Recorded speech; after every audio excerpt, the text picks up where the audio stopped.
Clemson is coming off another really tough, painful loss, this time to Florida State. They're 2-2. But instead of just spending time breaking that down, you could point to 100 different things that went wrong, and any one of those things goes the other way. Clemson wins. Instead of doing that, I'm bringing on Dustin Black to join me, and we're going to talk bigger picture here. Dustin, thanks for joining.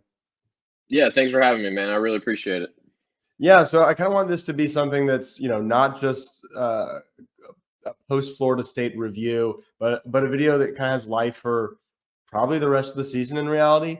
And you had a tweet that caught my eye, and among other things, was one of the reasons I wanted to have you on to kind of flesh this out a little bit. But you said, my goals for Clemson for the rest of this year: one, find out who can help you win a championship next year, filter out scholarship squatters, and thin out certain position rooms if need be, and two, beat South Carolina.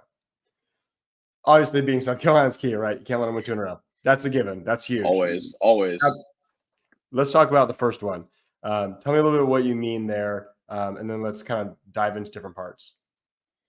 Well, I think when you look at, especially, it's kind of the kicker's kind of the microcosm right now, kind of looking at that situation with how scholarships are allocated at Clemson. And like when you look at the blue chip ratio of Clemson before the season, you see we have the fifth most talented roster in college football. You're kind of like, people want to say, why are you telling Dabo how to manage his roster? He has the fifth most talented roster in college football. But I mean, you got to look at how that's kind of spread out.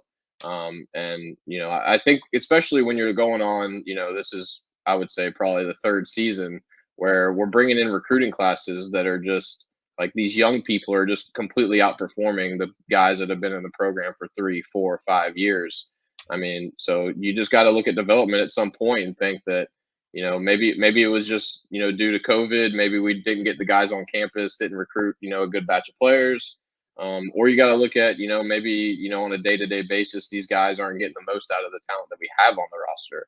I mean, if you really look at the losses that we've had, 1-4 in the last 5 against Power 5 opponents, we've had the more talented roster in all 5 of those games, and all 4 of those losses, losing to teams less talented. It's not something that we've come accustomed to with Clemson and Dabo Swinney.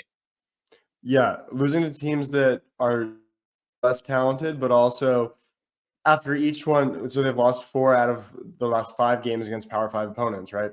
And in all of them, I feel like the sentiment afterwards was, well, we deserve to win. We had more yards, or if not for this.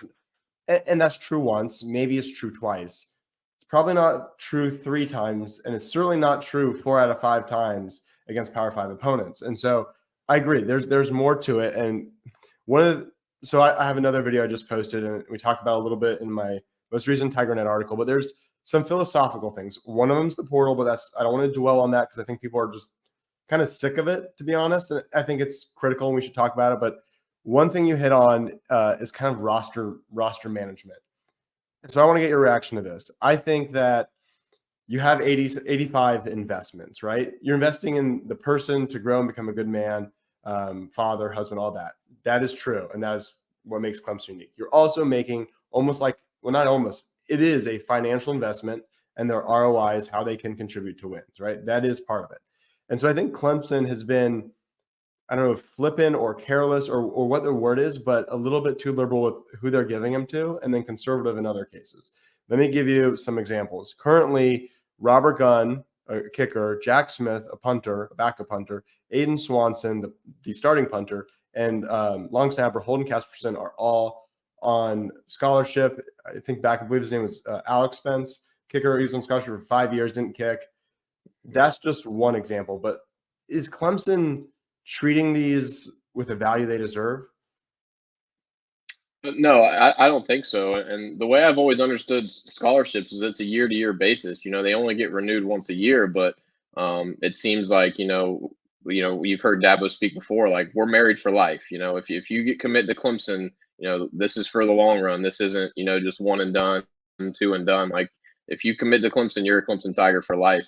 And that's just kind of where we're at now. I mean, especially with this extra year of COVID eligibility. There's a lot of guys on the roster that he didn't expect to be here this year, and they're just not contributing to wins.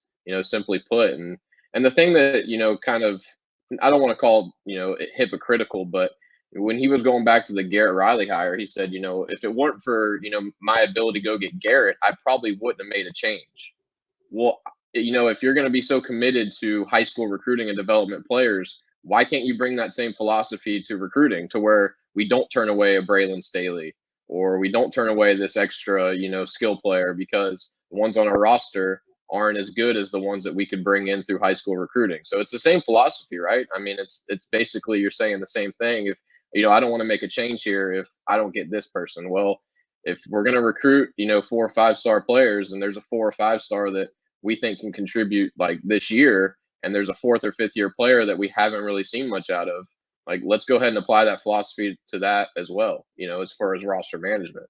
Right. My understanding, my understanding is that if you are a walk on, it's a year-to-year renewal, and they did to some extent treat it that way as they had more than 85 at one point.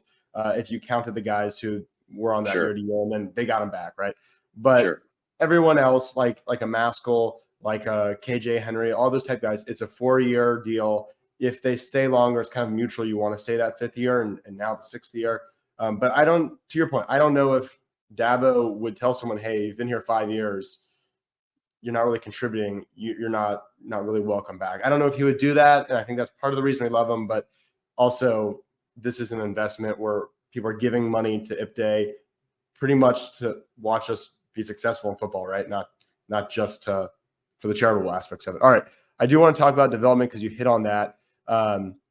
So I'm gonna preface this conversation with kind of this kind of caveat is if a player comes to Clemson, they made a commitment to Clemson to do their best. If the staff is not putting them in the best position to succeed, or they're doing everything they can and they're just have unrealistic assessment of how ready they are to be a starter, to be a number one option, that type of thing, that's on the staff. That's not on the players. So this is not an attack on any players.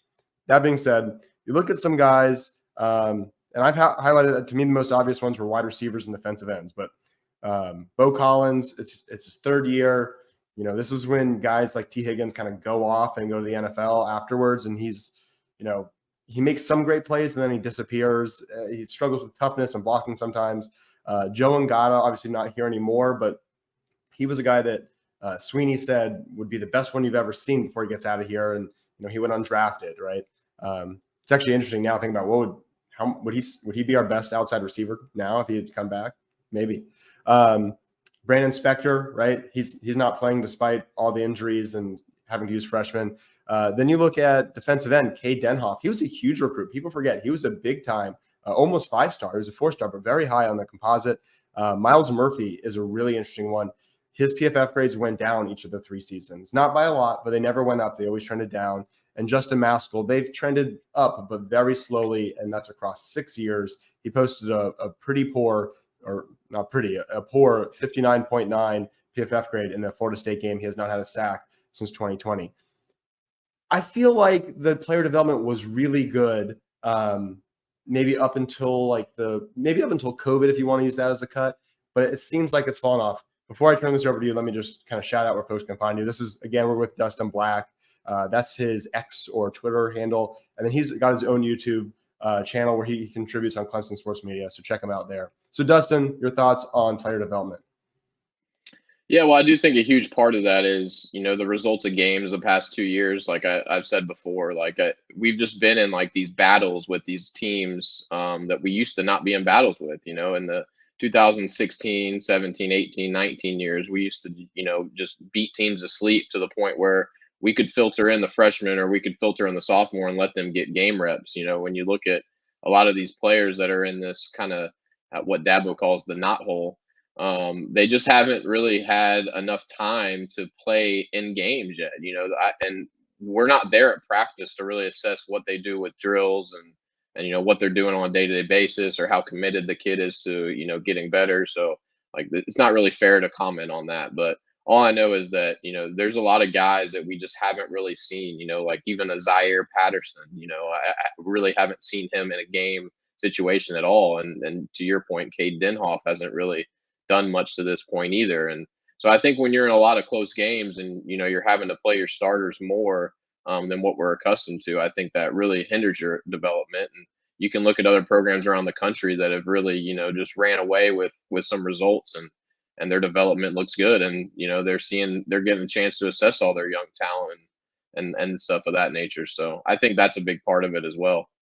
Yeah, I mean, it used to be blowouts, and they'd get real reps, and now the last 2 years with the struggling offense, it hasn't been the case. You got to wonder, is Klubnik further along if he gets the starting job earlier last season, or even just gets a lot more snaps in mop-up duty that just didn't come around, right? Yeah, Um, 100%. so staying on this topic of development, um, obviously Clemson has the ability to go out and get the best, right? They did it with Garrett Riley. They can go out and get the best guy possible, right? They have the money. If they have the will, they have kind of the way, right? But lately, really since about after the 2018 championship, you've seen kind of a shift in how Dabo does it, not just promoting within, but finding guys, making them analysts for a while, and then promoting them up, right? And so it becomes kind of a broader, kind of a broader root system from the analysts all the way up. Just some examples. CJ Spiller to me is actually a great position coach, so I use him because it's both it's kind of lightning strikes, right? Bad process, good results for him. But he was a high school track coach, a grad assistant in 2020, and he was a full-time running backs coach, one of the 10 position coaches by 2021, right? Mickey Kahn had a personal connection with Dabo. Thomas Austin was a former player briefly at Georgia State. Kyle Richardson from high school ranks, he was an analyst for a while. Tyler Grisham was obviously first a player for Dabo, and then 6 years as an analyst and grad assistant before becoming a full-time position coach. And Lemansky Hall was a former teammate of his and obviously a friend who was coaching high school in Tennessee, and then spent 3 years in an analyst role before he became a full-time assistant. So maybe I'm ignorant, but this seems a little unorthodox. When you're a big time program, seems like you go and do what they used to do, which was go to NC State and take Mike Reed. And he's probably the best position coach now, if not certainly running.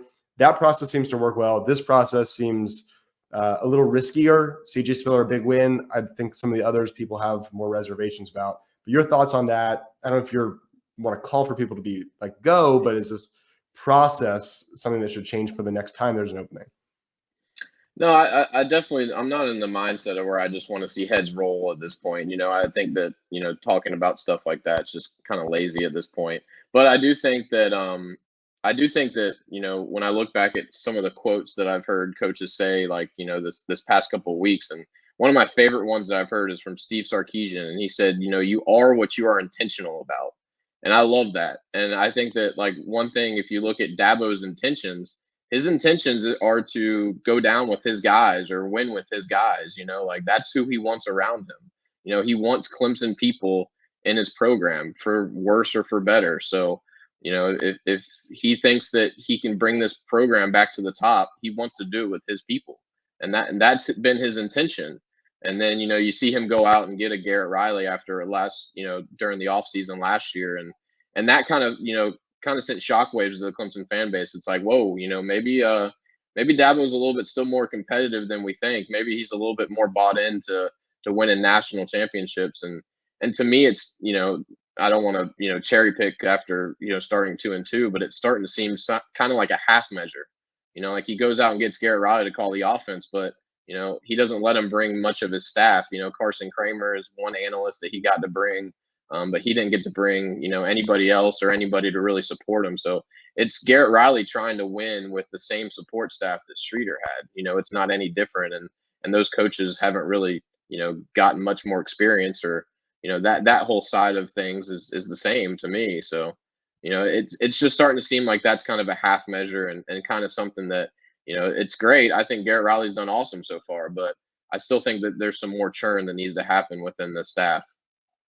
Yeah, possibly. And even if it's not, if it's not people being let go, it's just really what I want to talk about here is that doing, it's the process, right? Doing things the right way. It's still not always going to work out. You can make a great hire and it doesn't pan out, but at least you're giving yourself the best opportunity by kind of taking the highest odds chance, right?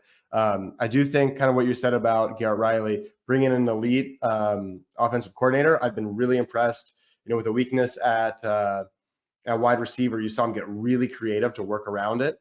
I thought he did great, aside from kind of end game stuff, which I thought was pretty poor, but I don't know if that's him or Dabo and strategy. But I do think you kind of see, like, we blamed Brandon Streeter for a lot and probably too much. And same with DJ Uyunglele. He had shortcomings and at times like kind of couldn't, almost like had the yips, but I think it wasn't all him. I think a lot of it we're seeing now is broader programmatic issues. Before we keep going, because I do want to hit on two more things. We have a new feature on this channel. It's called Thanks. It's below. I want to give a shout out to Ted Jackson, who gave the first thanks or super thanks to this channel. So check that out. And if you do, it'll highlight your comment, and I'll send you an invite to our not Slack, our Bunches discussion group where we talk football all the time. So definitely check that out. See if it's something you want to do. And also, if you're enjoying this video, before we wrap up, give it a like. All right, Dustin, kind of final topics here. And I think these are kind of maybe one and the same. You talked about position groups, finding out who's going to contribute to a championship next year. And we haven't hit the portal yet. I don't spend the whole video on it, but we saved it to last. So let's talk about it. Where are the groups that you kind of knew before the season that they should have added someone, and they didn't, and it's hurting us now? And where are the groups where you want to figure out who can contribute to an actual, let's just say, ACC championship next year? Who are real contributors, and where are they going to need help? Maybe from the portal, or maybe from freshmen who step in immediately. Well, I definitely think defensive end and linebacker were two positions where I would have liked to see us use the portal. I know that TJ Dudley kind of, leaving the program before the season added to that. But even while he was there, I still felt that, in terms of interior linebacker, you don't really have many options there. And now that Dudley's gone and likely Trotter and Carter are gone after this year, I mean, you're not really, stocked full, I would say, in that room. And then defensive end, you're going to lose Maskell and XT again this year. So that's 2 years in a row where you have, your two starters gone. I think we've recruited DN really well. I'm really, kind of high on the guys that we brought in with the 23 recruiting class, particularly TJ Parker. I think he has an extremely high ceiling. And then some of the guys we haven't seen yet, like AJ Hoffler and Ojebwe and guys like that. But I'd still like to see, probably one defensive end and at least one linebacker. And then, you got Bryant Westco and TJ Moore coming in next year at wide receiver. But you'd still like to see like a really solid boundary receiver for Clemson. I mean, Antonio Williams and Tyler Brown seem to be studs. Like, I have no concerns about those guys going forward. But as far as like just a perimeter weapon, I don't think that we've seen it from Randall yet. I don't know if Bo Collins comes back next year, or even if he is here next year. I just don't think that you have that like elite boundary weapon. And if there's someone available to go get, I would say that would be a great position to go get. Running. Let me jump in right there, because I think that's kind of the point of this kind of broader philosophy talk is Bo Collins is going to be a fourth-year player next year. Mm-hmm. He's not bad, but is Clemson obligated to continue to start him? Because it almost felt like this year they were locked in on starting Adam Randall, who was hurt last year in fairness, but didn't do anything, and Bo Collins, who was okay, it's like good for stretches and then hurt and then not good and then hurt again. It felt like the staff just felt like these are our starters no matter what. We can't consider anyone else. Another year passes, you would think that obligation only grows, but from what we're seeing on the field, to me, it absolutely should not, right? It must be a meritocracy. That's like that's what makes sports great, is it's pure meritocracy. Do you think that is on the table, that they would not start those two guys next year?